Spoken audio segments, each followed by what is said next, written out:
కేసీఆర్ను మళ్లీ సీఎంను చేయడమే లక్ష్యంగా ముందుకు సాగుతున్నామని బీఆర్ఎస్ వర్కింగ్ ప్రెసిడెంట్ కేటీఆర్ అన్నారు. తెలంగాణ భవన్లో జరిగిన బీఆర్ఎస్ ఆవిర్భావ దినోత్సవ వేడుకల సందర్భంగా ఆయన మాట్లాడారు. తెలంగాణ సాధన కోసం ఆయన అన్ని పదవులు త్యాగం చేసి 25 ఏళ్ల క్రితం ఇదే రోజున జలదృశ్యం పార్టీని స్థాపించిన విషయాన్ని గుర్తు చేశారు.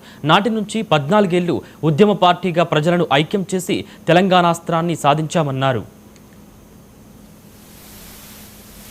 అదేవిధంగా గత 2.5 సంవత్సరాలుగా ఈ దుర్మార్గ అరాచక పాలనకు వ్యతిరేకంగా తెలంగాణలోని కోట్లాది మంది అణగారిన వర్గాల తరపున అణగారిన ప్రజల తరపున ఇవాళ వారి గొంతుకై నిలుస్తున్నది బీఆర్ఎస్ పార్టీ.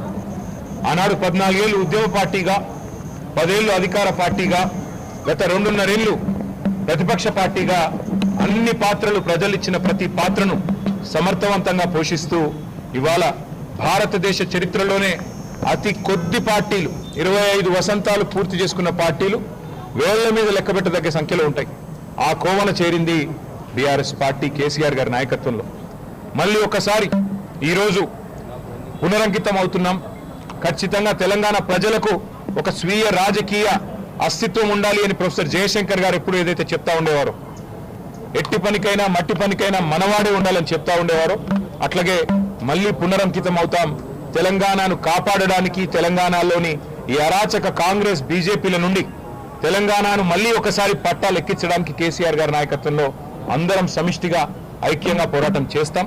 తప్పకుండా 2028వ సంవత్సరంలో తిరిగి మళ్ళీ తెలంగాణ రాష్ట్రానికి కేసీఆర్ గారిని ముఖ్యమంత్రి చేసేదాకా మేమందరం కూడా ఆయన సైనికులుగా, తెలంగాణ ప్రజల ప్రతినిధులుగా, తెలంగాణ బలగంగా, తెలంగాణ దళంగా కలిసికట్టుగా కదం తొక్కుతాం.